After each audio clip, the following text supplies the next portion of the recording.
Thank you, Wanda. Just call me Jim. Mr. Layland's too formal, okay? I appreciate you asking me to share a First Friday event. I think these events are important as we try to revitalize the community here, and it's nice to see this kind of effort being made.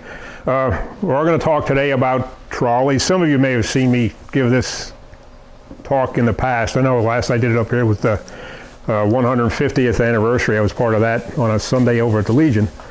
But it's a subject I enjoy, obviously, to put something together like this, but I do enjoy presenting it too. Now, Louise gave me a bottle of water, so make it a small one. But give me a big bottle of water, I'll keep talking. I got a tendency sometimes to ramble on or go off on tangents here. My wife Susan's in the background there, and she's got some hand signals if I start going off. So she'll keep me on track, so to speak, okay? But what I'm going to talk today, the Allentown Slatington portion will come later. We're going to take a trip from Allentown to Slatington by trolley, and then we're going to take a trip over to Slatedale on the Slatedale branch. But I'd like to just give you some background about technology, terminology, a little bit of history of the industry, and how things evolved here in the Lehigh Valley, and then we'll take our trip. But before the trip, there will be a quiz, so you got to pay attention to what's going on. You know? Now, my animation here isn't working properly. This thing should be going back and forth, but I don't know. Sometimes it has to do with the computer memory or whatever. It was, but I guess maybe I have a technical issue with the car. I don't know. But the animation itself will allow me just to do a quick explanation of some technology and terminology here. Guys like me, people like me would say, well, it's a double truck, double end trolley car, okay? It's called double truck. Start with the bottom here, work our way up. Because it rides on two sets of trucks, wheel trucks. It's like a railroad freight car, railroad passenger car. Difference being, this is powered by itself. There's an electric motor geared to each of the four axles. It's double-ended because when you saw this thing working, the trolley would go to one end and the pole would swap, they'd go to the other end. So they had operating controls at each end of the car. That way they got to the end of the line, the track would just stop as a dead end. The motorman would take his controller handle, his air brake handle, walk down the center aisle to the other end of the car where he had duplicate controls. On his way down the aisle, he'd flip the seat backs over. So that way your passengers could ride facing forward. And it gave the car a lot of versatility. Now, not all cars were double-ended. There were some, Philadelphia as an example, they used a lot of single-ended stuff. So you didn't have this capability to run from both ends, and they would have to construct loops for their tracks at the end of the various routes. So, but most of the cars were double-ended, double truck cars. The bodies early on in the era were built of wood, then they went to steel and wood, then to steel, and then towards the end they started to incorporate some aluminum to save weight and save power requirements on the cars. The power was in the overhead wire there. It was generally 600 to 700 volts direct current. The pole, the trolley pole as they call it, gave it the name, was raised up against the wire, was held against the wire by springs in the base of the trolley pole base there. The current came down the pole. There was a big cable attached to the pole. It took it down into the car where the motorman had looked like a big coffee grinder. That was his controller. And that's how he varied the resistance to vary the voltage to electric motors. Of course, the motors powered the car, and then your track was your ground or your return back to the power plant. So if you've ever had an opportunity to see a car running at a museum or some of your bigger, like in Philadelphia, you may see some sparking up at the wheel, or even if the tracks are dirty, you may get some arcing where the wheels are making contact with the rail to complete the circuit. But I said, if this is running back and forth, you get a better idea, as far as how the double-ended cars work. Now, the public transit industry went through various stages over time. The first evidence in the United States of this type of horse-drawn omnibus coming into play was in New York City, 1825. Up to that point, coaches had been used in pre-Revolutionary War time. We had the stage coaches out west, so this is nothing new as far as the transportation mode, but its incorporation in the cities was new. There was a big demand for public transportation because Philadelphia, New York, all your big cities were expanding, and you weren't always able to stay within walking distance of where you worked or where you wanted to socialize. So these coaches were adopted in an effort to provide fixed route and fixed schedule transportation for the general public and make fares affordable. And omnibus, it's interesting, it comes from Latin, means for all. So they were trying to have this public conveyance affordable and available for everybody. And you can see these gentlemen were quite well off, so I don't know what the fare was, but it served its purpose for several years, but it was tough because the roads in most of your cities at that point were still dirt. So you're dealing with mud or dust or frozen rutted roads up here in the north. And any cobblestone or Belgian block stone streets that were present in the big cities, they still made for a rough ride, and also the horses had trouble. They'd stumble on the stones when they got wet. So this is just a first rudimentary stage in getting public transportation up and running in the United States. About the same time, in the 1820s, the steam locomotive was being commercialized and perfected, and railroads were expanding. So by the mid-1830s, we had an evolution here where somebody had the bright idea, let's take these railroad rails, put them in the streets, make street railways, adapt the old omnibuses to flanged wheels, and have them pulled along the tracks. The big improvement here was it was a much smoother ride, all-weather capability. You didn't have to bother with slopping through the mud. You could be more productive too because your horses could handle larger loads or more passengers because the pulling of the car on the rails was a lot easier on your teams than it was hauling those coaches through the mud and the dust and all the other debris they had to deal with. This particular car actually has a mule pulling it. They found that the mules were much more suited to hot weather areas. I think this picture is actually out of Key West, someplace like that, as I recall when I picked it up. But horses presented a problem, not just for the transit industry, but overall, because there were thousands and thousands of horses in your big cities. You know, can you imagine sitting there with your window open in Philadelphia on a hot summer day and you have horses doing their business in the street and poop and urinating and everything else like that? So there's public perceptions were starting to get a little more in tune to quality of life. You know, things like safe water supply, sanitation and things. So they were always looking for better means of propelling these cars. Another big problem was keeping after the horses. You had car barns, they call them. That's how the term came from for the horses. Hundreds of horses. They were susceptible to diseases. A lot of, in Boston at one point, they called it the Great Epizootic. I don't know what that term means, but they lost thousands of horses to like a flu-like disease. You had to employ veterinary staff, farriers, harness makers, stable hands. So it was real labor intensive to keep the horses going. And it was generally accepted in industry for each piece of rolling stock, for each car, you couldn't have just one team of horses because these lines generally ran about 18 hours a day. So for each car, you had to have 2 or 3 teams of horses. So it was very capital intensive. Now the line spread. It was a success. Even though in New York City this started in 1832, it didn't get to the Lehigh Valley until the 1860s. Easton opened the line in 1867. Allentown had a horse car line open in 1868. But from that point, for about the next 20 years or so, the horse cars provided very reliable service to the cities. In the 1870s, a new technology came on, the cable car. This did away with the horses, of course, and all the associated things and staff you had to have with the horses. But it was very capital intensive to install. And it started in San Francisco because of the hills. And of course, it still survives out there for some of the lines. And Chicago, Philadelphia, Boston, some of your bigger cities did have cable systems go in. And it solved a lot of problems, I said, with the horses. It was a different means of motive power, but very capital intensive to install. And wire rope technology at that point was in its infancy, so they didn't last too long either. You break a cable and you foul the whole system up because these systems work. The cable car, if you've ever been on one in San Francisco, there's an operator who's got these big levers. That's the grip man. Well, in between the rails, there's a trough where the cable runs underneath the street surface, and the cars have a big shoe that goes down through the trough and actually grabs onto the cable and gets pulled along, same way as you would do on a tow rope up at Blue Mountain to go up the hill if you didn't use a chairlift. But I said they didn't really take root in other than the bigger cities because of the complexity of the system and the cost involved. But by the 1880s, electricity was being developed, commercialized, and really understood and projected for a lot of uses. They were projecting using it to replace steam power, wind power, water power. Now, this wasn't a recent development or phenomenon because people were experimenting with electricity probably for 200 years before that point. Comes to mind with Ben Franklin flying a kite in a thunderstorm. just to prove a point. You know, he got a tingle off of that key that was hanging on his rope, and he could have been killed. But so there's been a lot of experimentation. But by the 1880s, electricity was being perfected enough that it could be commercialized and used as a reliable power source.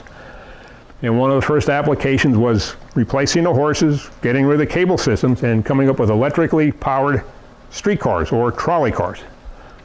Again, the terminology, this is a single truck car. I called that because it's only got 4 wheels under it. And this is an early version, would have been in the mid-1890s that this type of car came into play.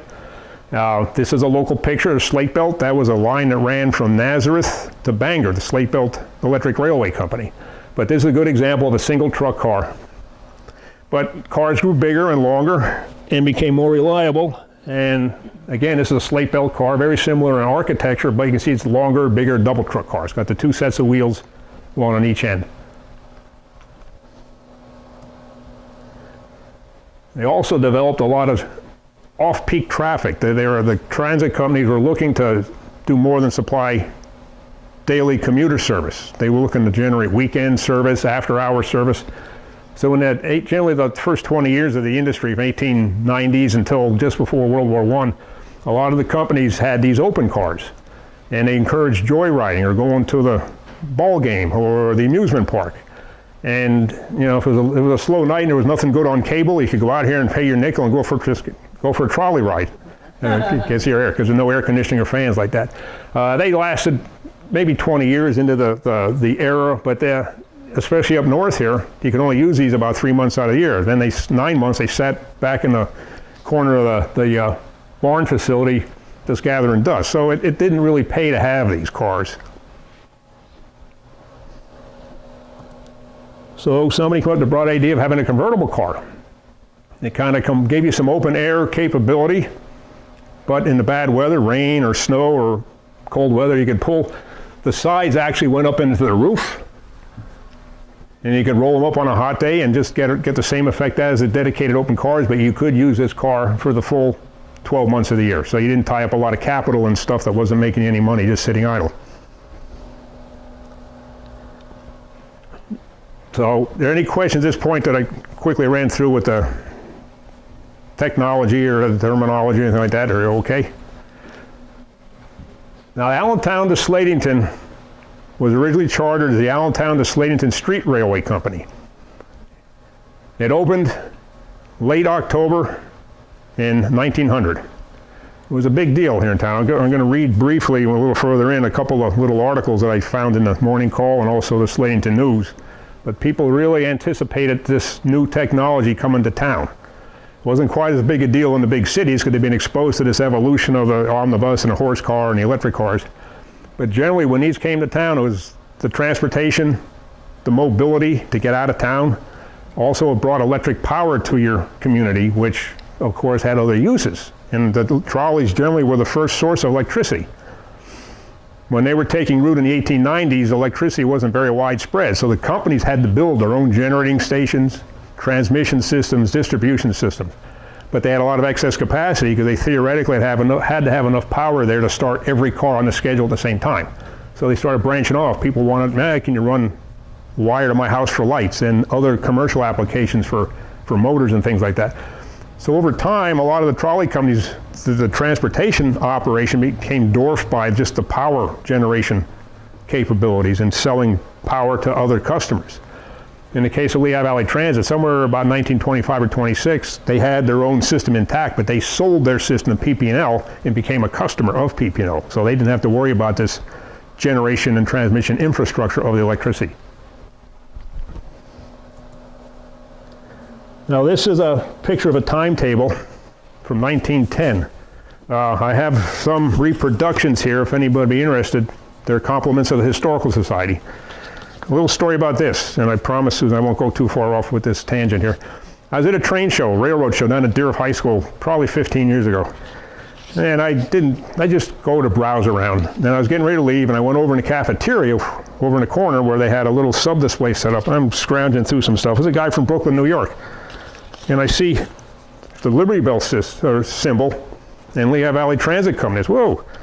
Well, it's a Slatington schedule from 1910. I said, well, you know, got palpitations. I said to the guy, boy, I don't want to act too enthusiastic. How much? He said, $250. I said, oh my God, give me my credit card. It's $250. All right, give me $2. Boom, gone.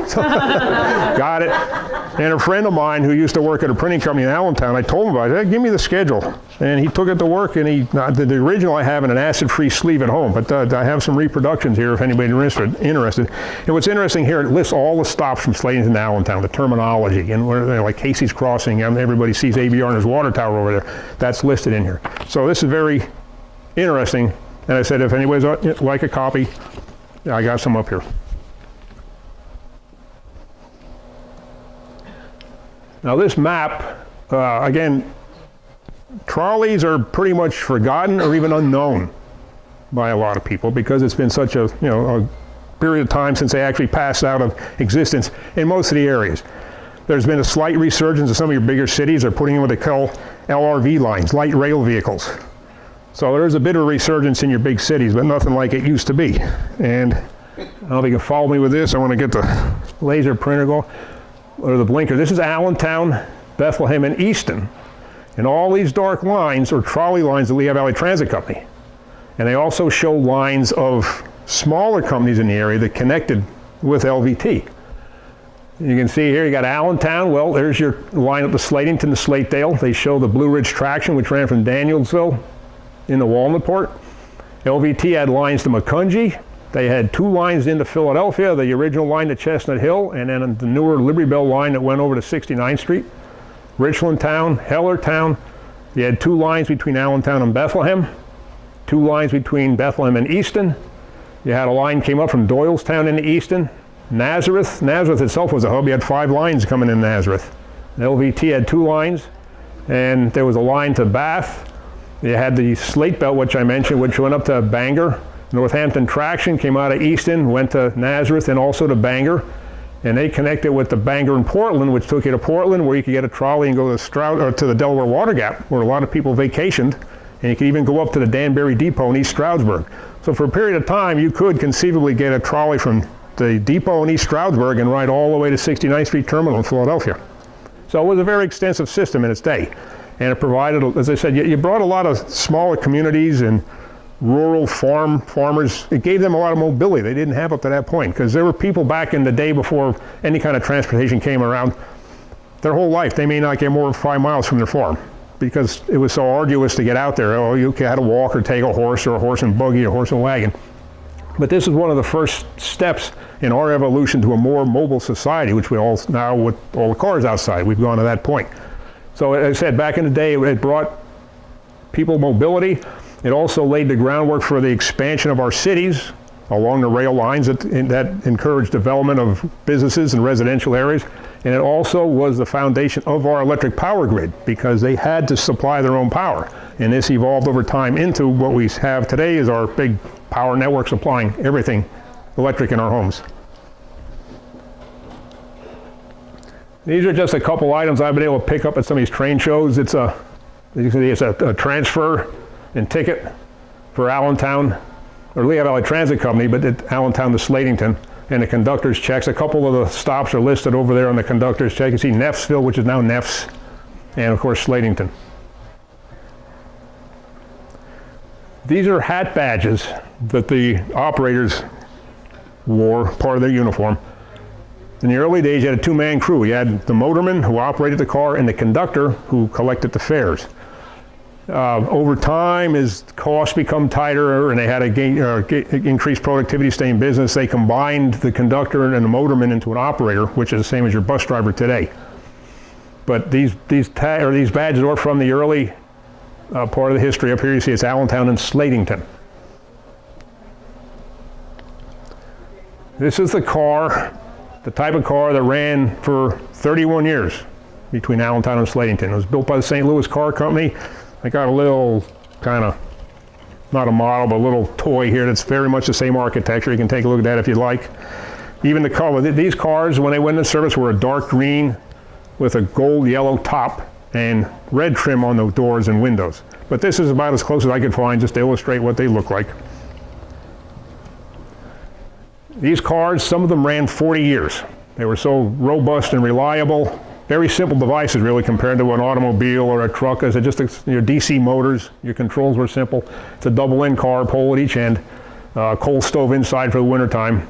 But they service here to Slatington. Officially that I've seen service started was November 4th, 1900. But it was late October when things really started coming on board and cars were starting to make the trip up from Allentown. I said it brought a great deal of excitement, and if you don't mind, I'd like to just read two quick little blurbs here.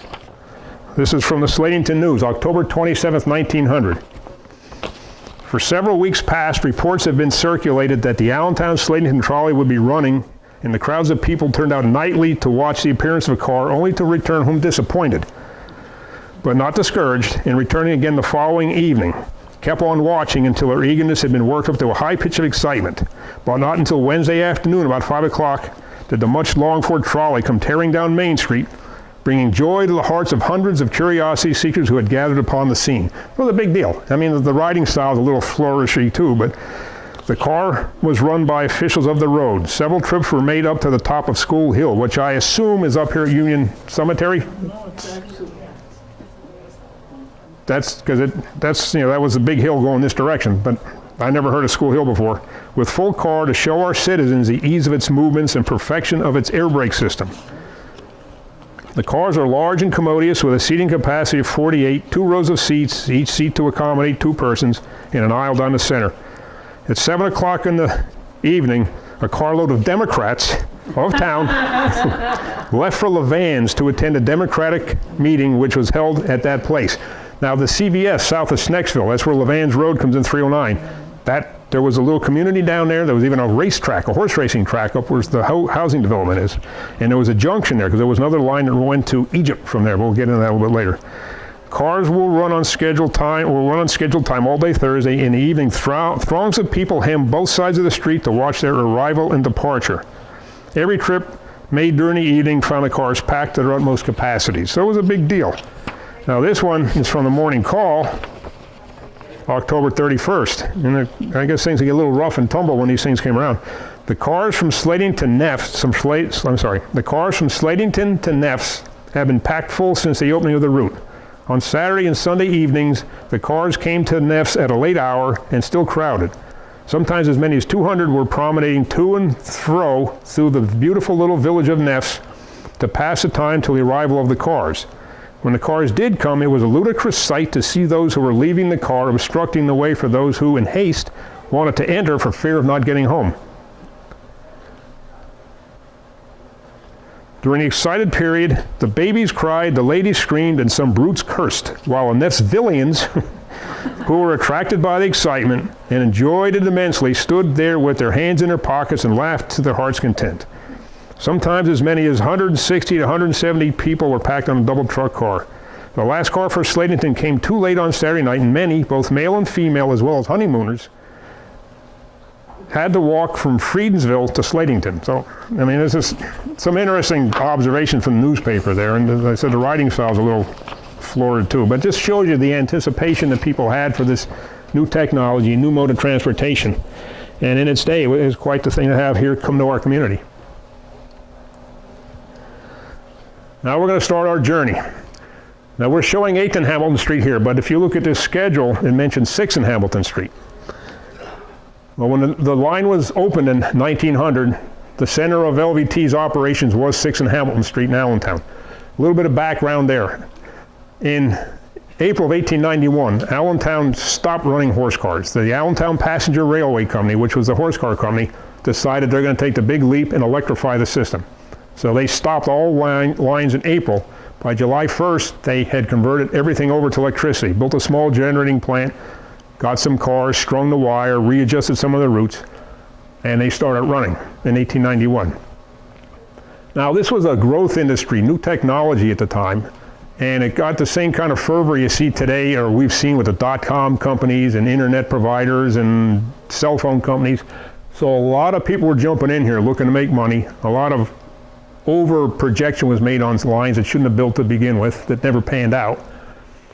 But Allentown became a battleground because the Allentown Passenger Railway became the Allentown Bethlehem Rapid Transit Company, and they basically provided service from Hamilton Street east all the way out to Bethlehem.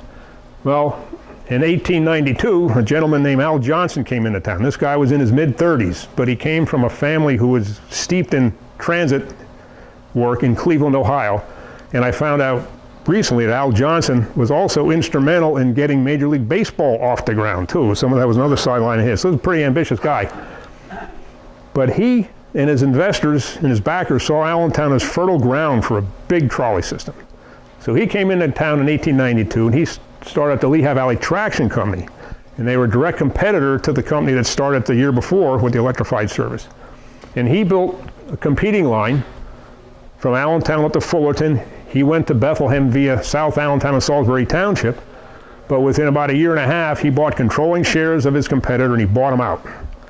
At that point, he tied the two lines together at 6th and Hamilton Street. That became the hub of the system. Well, this guy had plans to build interurban lines from Allentown to Scranton, Philadelphia, New York City, and also connect New York City and Philadelphia with a high-speed trolley line.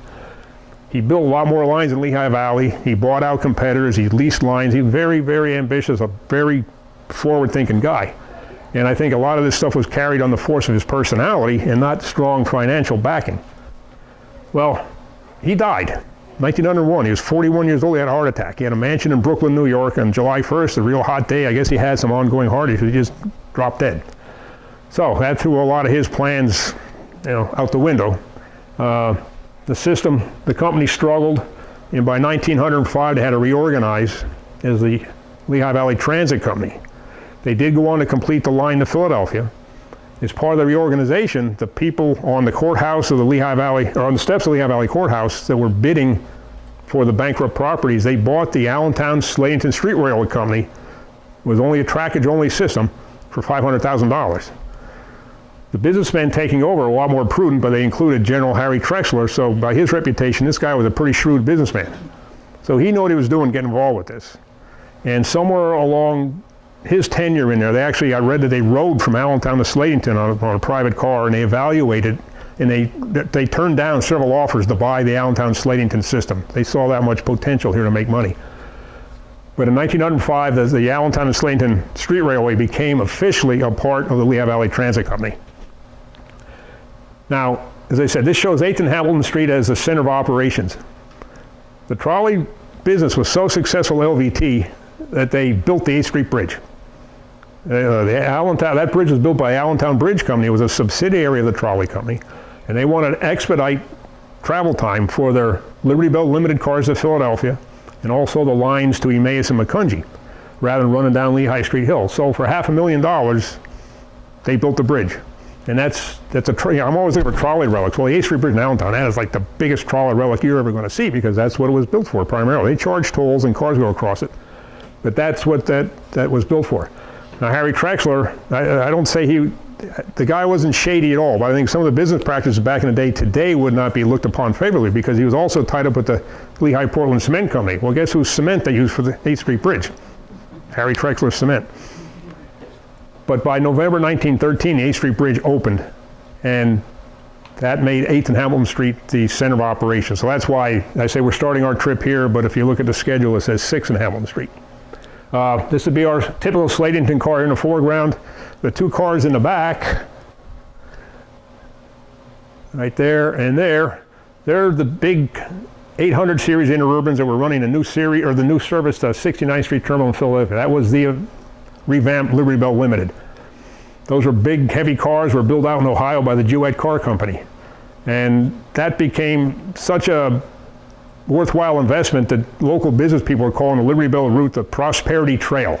It siphoned a lot of passenger traffic off the railroads, and they would leave out of Allentown on a holiday weekend. They'd couple 2 or 3 of those cars together in the trains, and they would be standing room only to get out of Allentown, people going down the line to Philadelphia.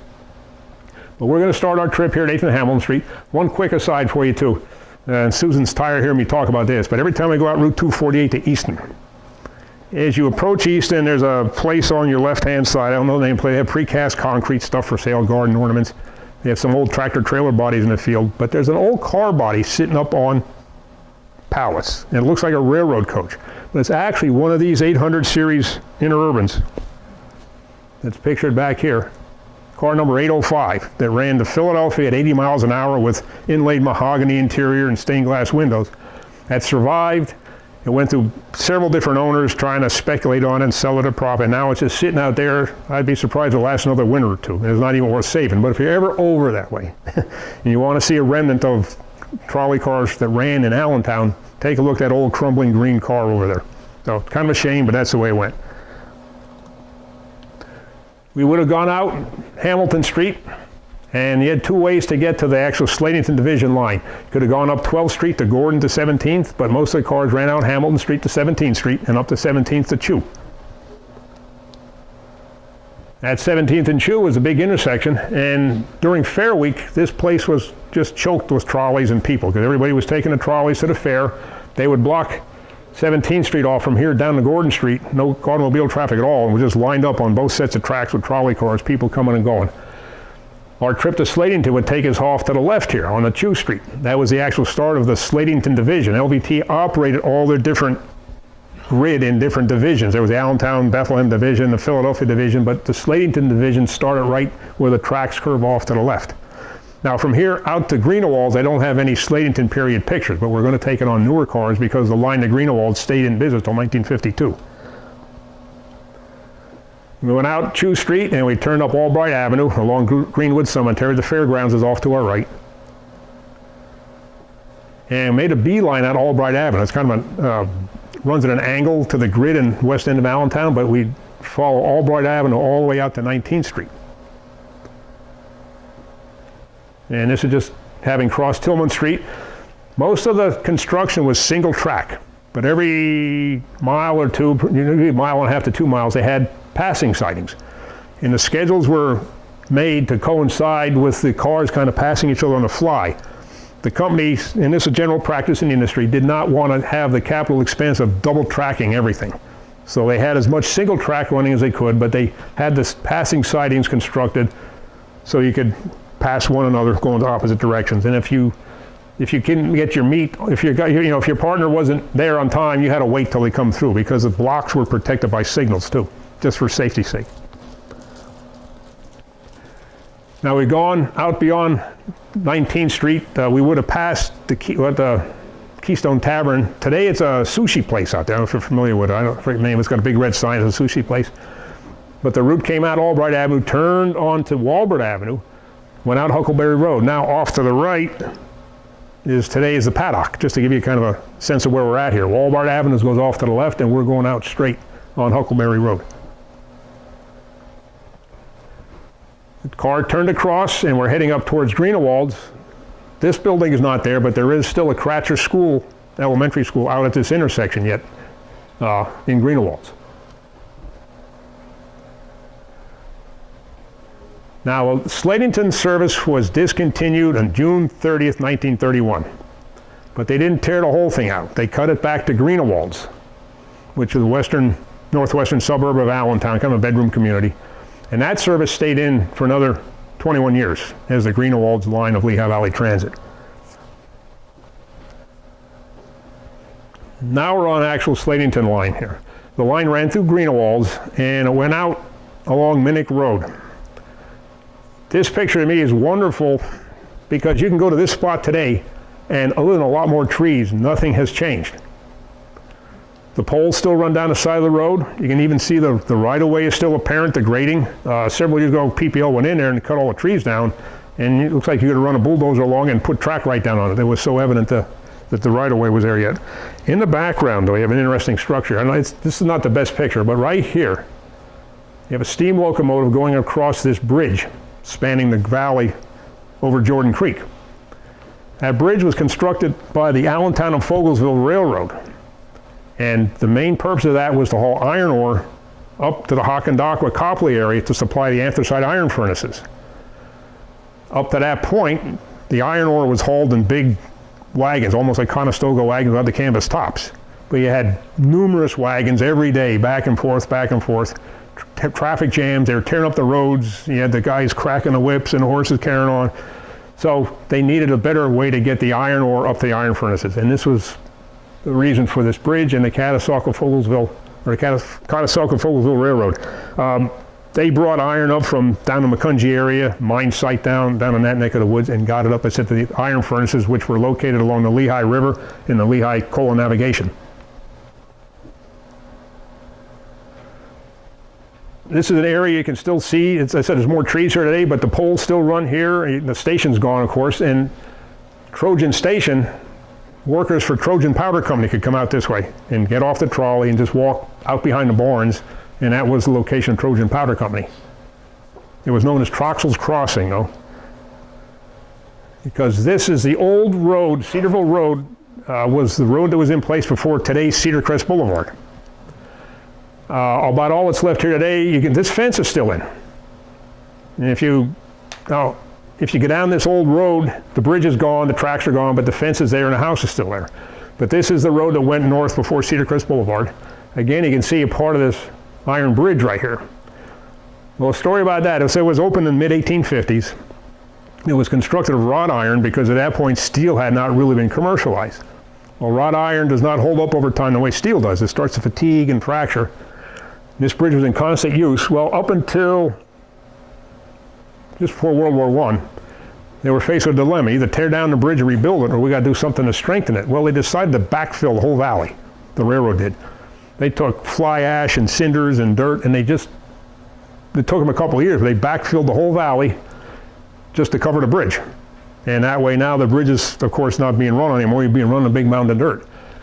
The problem with that is early on, I guess there was some spontaneous combustion going on occasionally, and this mound would catch fire, kind of like the big comb banks up in Scranton did in the past. But you can still get in this area today. If you come up Cedar Crest Boulevard off of Walbert Avenue, come up over the hill over Huckleberry Road, and Troxell School is on your right. The first place, there's a little road that comes in from the right called Minnick Road. Well, if you take that road down, it will take you down to where you can see where we're looking at here. But just beyond Minnick Road, you'll see a sign, Iron Bridge Road, before the bridge crosses the Cedar Crest Boulevard, or crosses the Jordan Creek.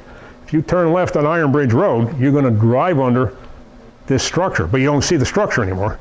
What you see is a portal. It looks like a tunnel through the mountain. The road goes through the portal. There's two smaller portals that allow the Jordan Creek to go through. And the Slatington trolley line was built along this stretch, ran through the portal, and headed out towards the Jordan Creek. They crossed the creek and continued up towards Orfield. Now, another interesting fact is these bridge piers are still in today. If you take Iron Bridge Road, you're going to find yourself at a covered bridge, Goose Bridge. This time of year it's tough to see again, but the photographer would have had his back to Goose Bridge. So this bridge and piers are still apparent in the wintertime and the fall if you go out to Goose Bridge. The embankment is graded out. Of course, the bridge structure is gone, but the piers are still in from this trolley bridge. This is a view looking back towards the Iron Bridge. Some of the farm buildings are still there. And down that, say you go down that straight stretch there about a half a mile, and you'd go underneath Iron Bridge and out to Cedarville Road. The tracks came out and ran around Lap Road. Now this farm is still here. When I first found this picture, and I was doing my research to put this together, I stopped here one day after work and knocked on the door. And, who are you? Well, they didn't know me from Adam, but I showed them this picture, and whoa, I guess the family's been there for generations, but they weren't aware of this picture. But this shows you the vast improvement that your rail line was compared to your roads. You see, you have here a muddy mess, okay? If it's not muddy, it's going to be dusty or full of snow.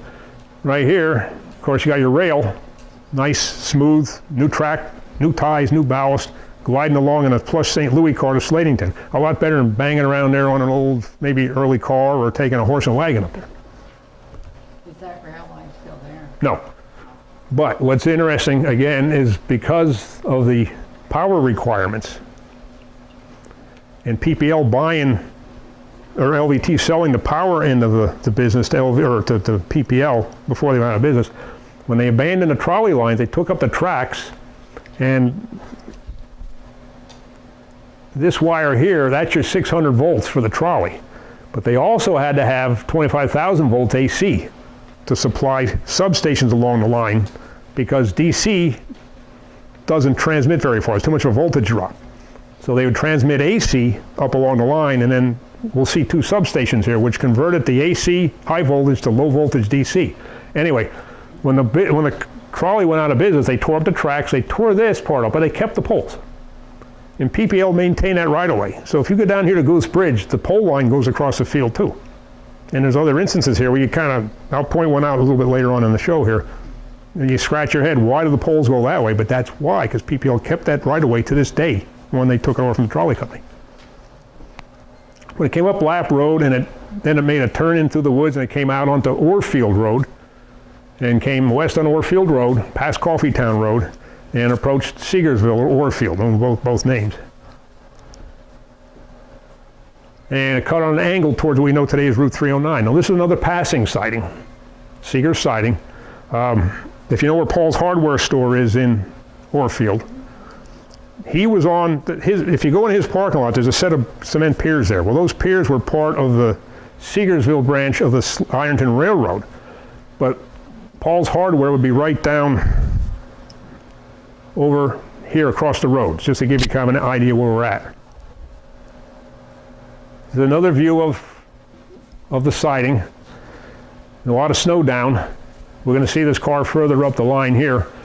This is a Nashod signal. This is how they protected the straight stretches of track that were single track. If you got to this siding and you had a red light or red disc, you had to stop because there was a car in the block ahead. You had to wait till he would come through and clear the signal and get into the passing siding. This bridge is over the Ironton Railroad tracks that the lady would have her back to where Paul's hardware store is today, across the road. This was, as I said, this was another branch, excuse me, I'm gonna get a drink, of the Ironton Railroad. And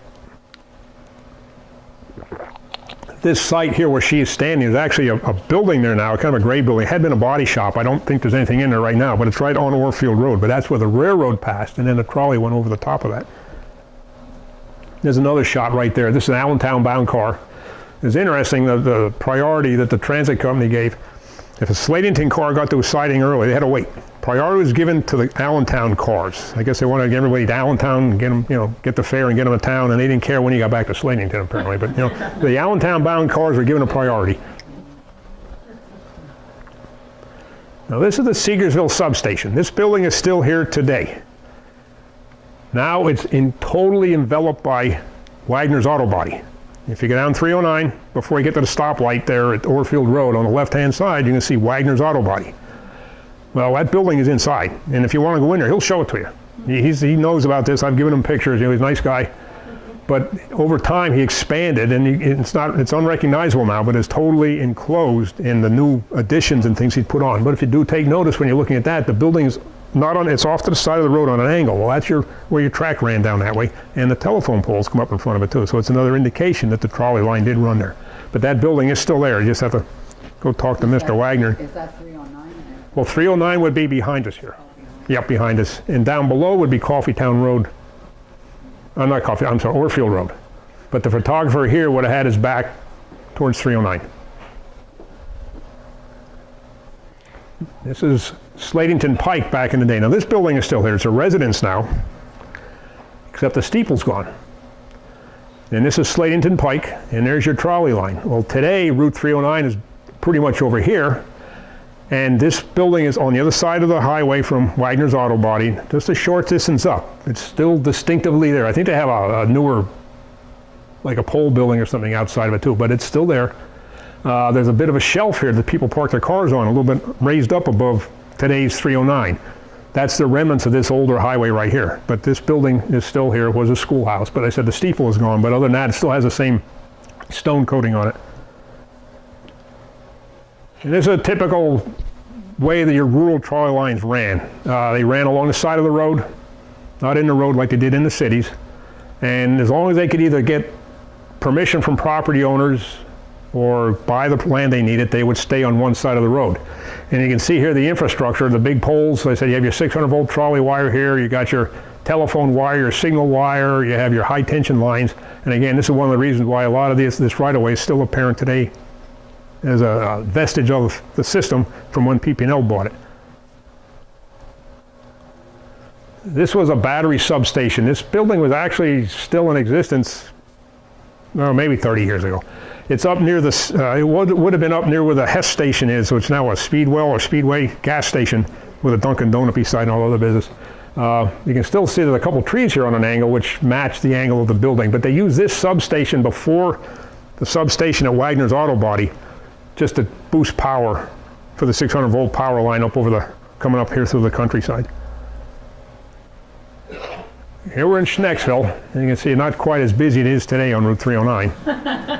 You had your trolley again just in the road, not very heavily constructed, and a dirt road along the side. Here's your typical comparison between the two methods of transportation. This picture here, and it's the car we saw down there at Seeger Siding in the snow. This is actually the intersection of Route 873 and 309 today. We're looking northbound. He's coming down from Slatington, which would be 873 going off to the right, and 309 would go off to the left where these houses are, which is now the bank property that's up there. And they had these guys, they had them on the railroads, they call them Gandy dancers. These guys were assigned maybe a mile or two a track, and they'd walk along every day. If you saw loose spikes, he'd drive in with that hammer. On his other shoulder, he's got a big spud wrench there. If you saw loose bolts on the the fish plates, he'd tighten them up. And if he saw anything that needed more work, he would make note of it, and they'd communicate it to the roadmaster who would schedule work along the track. And here we're looking down into Neffs, or Neffsville back in the day. You can see Union Church down there. We're right about at the intersection of Washington Street. These soldiers were out of Camp Crane at the Allentown Fairgrounds. During World War I, there was a big training camp there for ambulance drivers to be sent to France during World War I. Well, part of their training, of course, they got to take these hikes and learn to shoot rifles. It wasn't just about driving an ambulance or even being medics. But they're out on a march here, coming up this way. Here they're getting a ride home. So I guess they ran out of gas, maybe in Neffs, and had to get a ride back down to Camp Crane. But this was Slatington Pike, and they said Washington Street is coming in here on the right. And again, if you go up Slatington Pike, or 873, if you watch your power poles as they kind of zigzag every once in a while to cut the other side, that was the route for your trolley lines. Here we've entered Neffs. The track swung out into the center of the street. There's Neffs Union Church. This, a lot of cars you can see, and that's what put a lot of competition to the trolleys. People were buying cars, they weren't riding the trolleys. But over here, this structure was actually for horses. There were several others back in the day on the property, but if you came to Neffs on your horse or your horse and wagon, you could put your horse inside the small stable structure there just to get them out of the elements. So they could water them, and I don't know if they fed them, but they could take care of them. And here we're Neffsville side. This is just north of the Neffs Hotel, where the track against what was in the center road, but it swung out to the right. Just a posed publicity photo by the trolley company. I was watching PCN several years ago, and they had a segment on about the Mack Truck Museum. And towards the end, they mentioned one of the Mack brothers, Jack Mack, was killed in a collision with a Slatington trolley. So, he was killed March 20th, 1924. And again, I'll just read this quickly to you. Driving northward on the Slatington Allentown Pike last Friday afternoon on his way to Weatherly, Jack M. Mack, president of J.M. Mack Corporation of Allentown and one of the founders of Mack Brothers Truck Company, was almost instantly killed when, in attempting to turn out ahead of an LV Transit Company line car on the trolley lines crossing a quarter of a mile above Neffsville, he ran his car off. He was in a rush. He was running a Chandler. I won't read through this whole thing. And even though he'd sold Mack trucks, apparently he was trying to start a new business, big automotive business. So he was headed to Weatherly and on the Hazelton, but he was driving a Chandler, which apparently was a pretty hot coupe back in the day. And as they mentioned in the newspaper report there, he'd been passing people. And if you're coming north into town here on 873, and there's a big barn that says Great Companions. It's a dog training place, and there's a nice big stone farmhouse there. As you're approaching that, again, if you watch the poles on your right side, they go across the highway on the other side. And even in the macadam, you see some cracks going across where they patched after they pulled the tracks out. Well, that's the point where he tried to beat a single trolley car across the crossing. The work car was coming south. They'd been doing some work on the wires up here. And nobody, I guess, I don't know who had the right-of-way back in the day in 1924, but they were coming, they went to do this crossover, and he tried to beat it. And his car got off on the shoulder, down in the tracks, and the trolley slammed in and killed him. So, and he's buried in Fairview Cemetery. But that's just something recently I found out. I found it interesting. In the article about it here is the Slatington News from March 21st, 1924. So just above that barn with the Great Companions, the line went to the left side of the road and went up to a place called Casey's Crossing, Casey's Switch, Casey's Siding. Now, if anybody knows A.B. Arner, he's got that water tower in his yard, right there at the hard right turn where 873 heads out towards the turnpike. Possum Road comes in on the left. That was Casey's Crossing. The company would name these areas generally for the property owners that the line was adjacent to. And there was a Casey had farmland up here. And they had, in addition to right beyond the crossing, they had one of these passing sidings. So it would be called, the picture when I picked it up was called Casey's Switch. But you had a switch, that's for the switch track in the siding that would allow the cars to go one way or the other in the siding.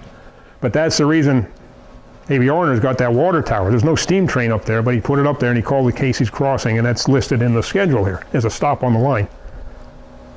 This is really early on. These guys are on snow duty, and the cars you see here are old passenger cars from way back in the 1890, 91, so 91 period when the service was just started in Allentown and Bethlehem. But they've been adapted now to snow duty. Now this is the car we've seen several other times, number 153. Apparently, and these are all, this cluster was a company set of photographs. It must have been an inspection trip because there's the same motorman in the middle. He can't see it too well here, and he's got some supervisors standing behind him with a real grim face. So keep an eye on the operator of the car or just checking things out. But this is probably one of the more interesting areas where the telephone, if you watch, not that the power lines run off. If you go out Best Station Road and make a right on Old Grange Road, headed towards Frieden's Road, driving down newer homes on the left side, and the PPL poles are on the left side, but all of a sudden they kind of fade off and go across people's yards. Right over somebody's swimming pool. You know. That's your old track alignment. And to this day, PPL has maintained that right away. They haven't moved the poles. And if you get on Old Grange Road, beyond there's an old restored farmhouse there, you make a hard left and a hard right. Well, right at that short stretch between the two curves, there was a crossing there because the poles come right. You watch the poles go across, and they go down through the woods towards Frieden's Road. If you get down to Frieden's Road and turn right, there's a driveway right there. Well, if the driveway's got kind of a super elevated bank, that's the old curvature for the trolley line. And I walked up that driveway one time, and there's an old set of bridge piers up there from the trolley, stone bridge piers. The PPL has built a little footbridge across there so their guys can walk up through the woods and take a look at the power lines.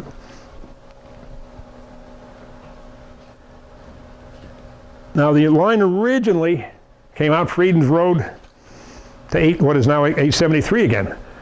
This building on the left, right here, is still here. If you come out towards 873, past Frieden's Fire Company, there's a house right on the corner there. It's kind of an ornate paint job to it, but behind it there's an older wooden structure.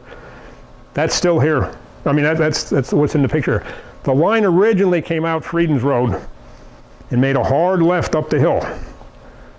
But in 1911, the transit company allocated $50,000 to eliminate curves and grades on the 21-mile Allentown Slatington line. That was an announcement I saw in a trade journal. This is one of the places they did it. They moved the tracks actually from Frieden's Road. There's out by Peter's Farm. If you watch today, the poles are in a farm field. They moved the tracks over there, and the poles are still there on that portion of it. Came through an area they called the Meadows, which is just about where Frieden's Road passes over to the turnpike. Just beyond Frieden's Fire Company, the line actually went up over the hill. They made private right-of-way, a much greater, easier curve. And in the winter and fall again, if you're driving up 873, right across from Frieden's UCC Church, if you look off into the woods, especially there's a little bit of snow on, you can see the old grading there from where the track came up the hill and made a nice easy curve to come up over the hill. Now we're at the top of the hill again, up by Union Cemetery. This is an early shot. This would have been on the road itself, because once we came up on the top of the hill, which may have been School Hill, I don't know, by what they said in the newspaper article there, the line turned onto Oakland Street. It didn't come all the way down 873. It turned onto Oakland Street, went into 2nd Street, came down 2nd Street, made a left on Grove and a right on Main Street, and then came downtown. That was one of the stretches also that was straightened out or realigned in 1911, because making those two curves, that was tough on your track and your wheels, and it took time. So what the transit company did is they made a more gradual curve off 2nd Street. And I'm sure you recall the old the substation was at the top of the hill at Grove Street. I think it got torn down about 6 or 7 years ago. That was the second substation on the Slatington line that was built. Those substations went in 1907 when they upgraded the power system. Well, behind that, if you take note, especially coming up the hill, you can see there's a bit of a gully back there. There's trees growing out there. Well, that's where they ran the track. The track went straight along the curb line, and they dug a cut behind the power station and kind of went on a diagonal straight over to 2nd Street, then came back up to Oakland Street. So eliminated 2 hard curves and let them, take a couple seconds off the schedule, but it's a wear and tear thing on the wheels. And anytime you're making hard curves with these things, you're putting a lot of wear on your flanges and your rail. Well, on Grove Street, that's where the schoolhouse was. There was an old schoolhouse. Okay. It's still there. It's down the other side. At Frieden's?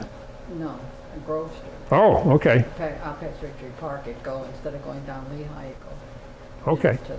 Don't get me, that's why they call it School Hill, isn't it? And that could be. Good, my head, I was yeah. thinking after you said. Okay. Oh, wrong way. Now this is a picture of the substation. It was still a substation. And this is the one that was torn down about 6 or 7 years ago at Grove and Main Street. I said the track originally came down behind it and made a turn and a turn, but then they relocated behind the building in that cut that they excavated to straighten out the rail. Another shot. I've never been able to find a picture of a trolley up there, but as I said, with all the number of high tension lines there, it was still actually doing some use as a substation. I know at the end PPL just parked their trucks and stuff up there. I think it was just a garage and a storage area for them. Now, this is the car we've seen at several other stops down the road. And where he's at here, when I first saw this picture, okay, where, and I couldn't make heads or tails where it was. It said Slatington Main Street. Well, the Moose is back here. This is Center Avenue. These dormers up here are the shack. It's the 3rd floor of the shack. Frida's Barber Shop is here, but what really will throw you for a curve, there's no turret on the corner of the building right now. If you go there now, there's a turret that was added to this building sometime after 1920. But I had to take this, and the only way I could figure it out, I'm looking at the bend in the road, and a lot of your other businesses had porches out over the sidewalk. That was the pattern back in the day too. I took the photograph to work, and I put it on a big magnifier, and I saw the mush or the onion that's on top of the Moose building. Then I started counting slates and windows and stuff like that. But the real thing that fooled me was the turret had not yet been constructed on this corner of this building here. I said, Frida's Barber Shop is here, and this is the 3rd floor of the shack. The line came down Main Street. Originally, it stopped right at Dowell Street because when it opened in 1900, the second bridge, Main Street, had not yet been constructed, and the old bridge would not support the weight of the cars.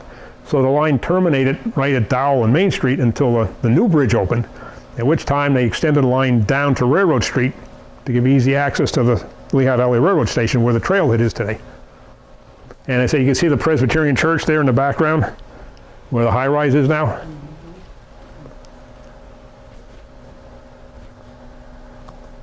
Here we're looking back up the hill. There's the Neff House. This is what is now the Moose. Yeah. A lot of trees on Main Street. This is the pool place now. You can see I had the porch out over the sidewalk.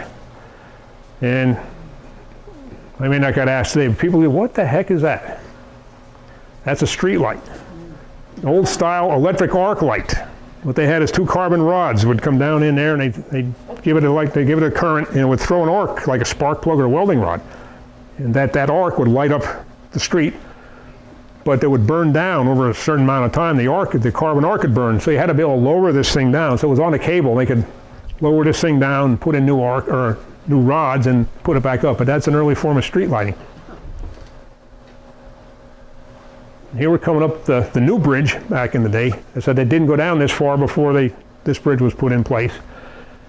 Now your kids, you got these 2 boys watching, but the kids that came into town on the Berksey school train, the train used to stop down here, my understanding, and they let the students out, and there was a steep stairway on this side here. And the kids would come up the stairway and they'd walk up to the Slatington High School when it was there at the by the Baptist Church after 1917. Yeah, the Slatington News used to be there. Yep, in that building there, yep. And that's where the stairs are, I think, aside of that. Okay. But they didn't run the kids downtown to the station. They actually let them off here under the bridge. Yeah. Here we're down the end of Main Street. Boyer's Hardware would be in this general area right now. You can see the entrance to the small covered bridge over to Williams Island. There's your crossing gates. So the railroad station is here where today's trailhead is. See that KFC, I thought at first it was Knights of Columbus. I found that picture. It said it's Knights of Friendship. It's Okay. some sort of thing, a division of the Masons. Okay. Yeah, there are a lot more fraternal organizations back in the day. And right now, all your volunteer organizations are struggling. You know, I belong to Lions Club with Pete. We're struggling for people. You know, everybody. But back in the day, you had so many fraternal organizations. They had bands and baseball teams. You know, there's a lot more fraternizing going on and volunteers activities going on with those organizations. Now here we're looking back up the hill, and again, it's one of these arc lights. The Bittner House, of course, that's where Boyer's parking lot is today. And the railroad station will be right over here, and this is the end of the line. And getting back to the terminology, these being double-ended cars, he could just stop in the street like this, set the air brakes, take his handles, go the other side, flip the seats over, change the poles, and go the other way. If it was a single-ended car, they would have had to build a loop down here somewhere they could turn the car around. And here we are at the end of the line in Slatington. This is the same gentleman we saw coming out to the portal with the iron bridge. Now we're going to go over to Slategdale. This service was so popular and the demand was so great that in December 1902, LVT, well, it was Allentown Slatington Street Railway yet at that time officially, they opened the line over to Slategdale. And that ran until summer 1929. And here's a car badged actually for Slategdale. They didn't run these big St. Louis over to Slategdale until right at the end, 1928 and 29. They were trying to economize and they were trying to one-man operation and not run too many trips. Where up to that point, the Slategdale branch was a shuttle service. It would meet the trolleys at Dowell and Church Street. And I think sometimes they ran downtown too to take people over to Slategdale. That kind of operation I've not been able to really pin down. But these big cars ran over to Slategdale the last 2 years that the Slategdale branch was in operation. We come back up the hill, and the photographer would have his back to the Turkey Hill right now, and the laundromat be to the left. This was known as Slategdale Junction. And this is one of the open cars again early in the period where they had a motorman and a conductor, and it was primarily people would ride them on the hot summer days, or may take the car down to Allentown and get themselves over to Central Park, which the transit company owned on Hanover Avenue in Allentown. 7th and Hamilton, you could transfer to an Allentown and Reading car if you want to go to Dorney Park, another trolley park. But this building right here is the laundromat at Main and Dowell Streets. Now LVT ran a trolley freight service too. It was actually very lucrative for them, and they were making money right up to the end of operations hauling freight. And towards the end of their trolley operation, they got tied in with Modern Transfer. I know so many people may remember them in Allentown on Hanover Avenue. It was a big freight hauling operation, trucks.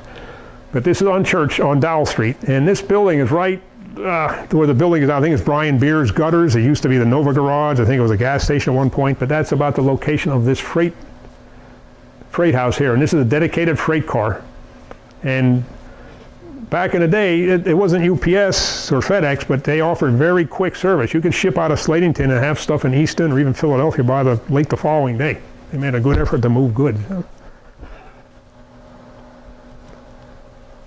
Now we're looking down. This is Church Street and Dowell Street. And this building is a Slatington car barn. This was built in 1910. That's a better shot. This wasn't put up right away in 1900, but the traffic demands were such that they had to keep a car up here for early morning departures for Allentown. So they built this 3-bay barn and said, this is 5th Street here. This is Church Street, and this is the line going on out to Slategdale. The line went out Church Street, and right now where the Turnpike Bridge is, it veered to the right on Franklin Street. And it went up Franklin Street and past St. Peter's Church. And there's a big white house, which is here next to St. Peter's, and there it made a hard 90-degree turn and went over the over the railroad that was the Berksey line and Trout Creek. This is the bridge it crossed over. Today, these piers are still here. This time of year, they're all grown in. This This was a car bridge over the tracks and the creek. St. Peter's Church parking lot. If you look at the parking lot, there's an old concrete retaining wall. That would be what these railings are attached to. And at the far end of the parking lot, off in the woods, you can see the pier for the other side of the road bridge that went across. The St. Peter's Church, back when this was taken, was just a building, the small building on the corner. Now, of course, sometime in its past, they expanded out the back. And if you drive around the back of St. Peter's, you get down that steep driveway and up the other side. Well, you're actually driving right through here. And this abutment is right there. You drive up right beside this abutment. These two are out here yet, but they're all covered up. Behind the church. Yep. Now this is what was known as the Berksey line. The Berksey was not a real railroad company. That was a nickname given to the train that brought the kids up here for school. This portion of it was Lehigh Valley Railroad. The Lehigh Valley Railroad built the spur on which the Slate Heritage Trail was constructed on for most of its length, 1870. From down here across the bridge from the trailhead out to County Bridge Road, just west of Slatedale. And that was primarily to haul slate product out of the area. In 1874, the Reading extended their line up through eastern Berks County, northern Lehigh County, and they tied in down the hill from the Emerald School at a place called Little Run Junction. And if you've taken the Slate Heritage Trail out this way, you come to a bridge that the Historical Society put up as part of the project across Trout Creek. It was right just before you get to that bridge. That's where the Reading tracks tied into Lehigh Valley tracks. And the school trains came up to Kempton, Wanamaker's, Nutropoli, Germansville. And that's how the kids in northern Lehigh County could come to Slatington to get a high school education. And then, of course, they catch a train home. I run into this occasionally. People think the Berksey line was the Trolley, or the Berksey was a different, its own railroad company, but the Berksey line and the Trolley were two distinct entities of two different means of transportation. The Berksey line was a steam-powered railroad. Of course, the Trolley was electric-powered streetcar. And the Berksey was, as I said, it wasn't an officially incorporated railroad company, but it's just kind of the name that everybody gave to the Berksey line to bring the kids up here. I guess a corruption of Berks County, whatever. But anyway, today, I said, if you go around the back of St. Peter's Church, you can see these piers. That to me is very interesting. And this is kind of a grainy shot, but this is a house beside St. Peter's Church, and they've just crossed the bridge here that goes across the railroad tracks and Trout Creek. Now this is where your Washington Township Municipal Building is today. You can see there was a big slate operation out there too. And the trolley came out across the bridge, made a hard left, and went out to the woods to Rextown Road. And they were turned left on Rextown Road. Oh, they had a little freight shed in here in Emerald also. This is right, you can see the slate operations in the back here. And here's just a part of the rail in this corner where it's making its left-hand turn to head out to Rextown Road. I don't know exactly where this is, but the line after coming down Rextown Road, it intersected, came to the T with Main Street, and made a right to go out to Slatedale. And this is somewhere along Main Street between Rextown Road and the end of the line in Slatedale. See, this is a single truck car, single pole, and this is what they used for shuttle service between Slatedale and Slatington until 1928 when they ran the big cars over here. Again, they've got an open car in Slatedale. It's early on. You can tell you got a motorman and a conductor. Later cars would only have an operator when they cut crews. Especially late in the 20s and by the Depression, they were getting killed by the Depression and automobile competition. So they had to cut costs wherever they could. So the cars were converted to one-man operation, and they cut their crews in half. This on the front, they call this a fender. If you're walking across the street and you get hit, boom, instead of getting tossed under and run over by the wheels, you'd fall on this fender, and they were generally tied. Later cars, the fender was actually tied into a dead man where it put the brakes on and stopped the car too. Another freight shed at the end of the line. And this is the end of the Slatedale line. I said early on, you got your motorman, you got your conductor with his change machine. If you go out to Slatedale, you can still see remnants of this painted sign on the Slatedale Hotel. Torco Supply had been in business there for a long time, selling industrial gases, but this was the end of the line, but this is still visible today on the brickwork.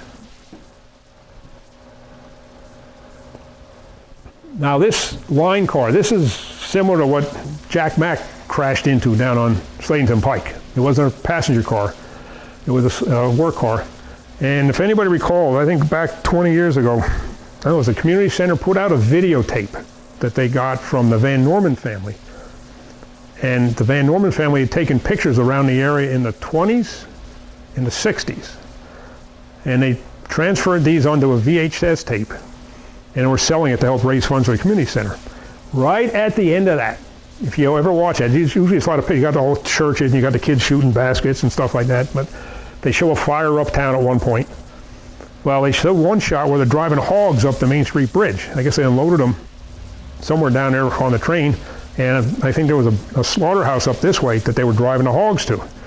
But right after that, this car briefly, it's the only shot I've ever seen, a motion picture shot of a Slatington car, is this car, line 3, or R3, going down the hill.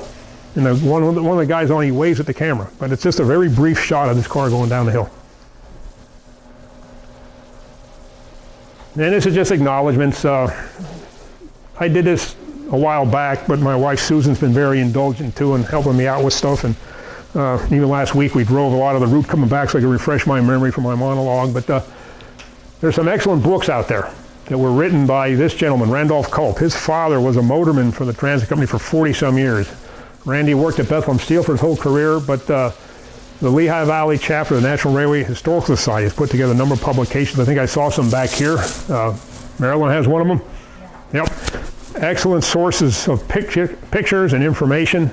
And these books were written back at a time when there were still a lot of people that remembered the trolleys, worked for the trolley company, and these guys that helped Randolph put the book together, they were all rail enthusiasts. So very, very good source of information. Down at the Fairview Bus Garage, Doug Peters, the archivist down there, it's amazing what they retrieved. They have engineering maps from 1899. They got annual reports. It's just full of stuff if you're doing research. They had an interesting story there. I don't know how the stuff ended up over at the new airport at some point. The Lehigh County Planning Commission got it.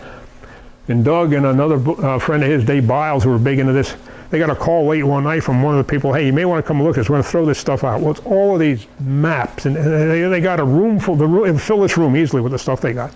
And it's a great resource down there if you're doing research on any kind of railway operation, street railway operation. And Bill Leichel helped me out early on with this stuff, and a couple of these other guys that I haven't seen in a long time, they supplied some of the pictures to me. And there's the trolley animation right there, which stopped animating for me right there. That's not what happened. This is me. Other than the wreck, or the dilapidated old car that sadly is falling apart near Nazareth, there are two LVT cars in existence. This is car 1030. It was the last of the Liberty Bell Limited cars. This is a picture of me up at Kennebunkport, Maine, at Seashore Trolley Museum in 2001. That was the 50th anniversary of the end of the Liberty Bell Limited. But this car was worked on by a guy named Tom Rudell. He worked on this for 20 years, mostly volunteer effort. Enlisted people like me. I spent a couple of weeks for a couple summers up there helping him work on this thing. It was finished in 1976 in time for the bicentennial. It runs yet up at Seashore. It can use some work again because up there it's real close to the ocean, a lot of humidity and salt air.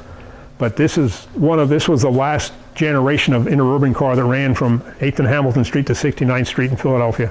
And they stopped running these September 6, 1951. But this has been preserved.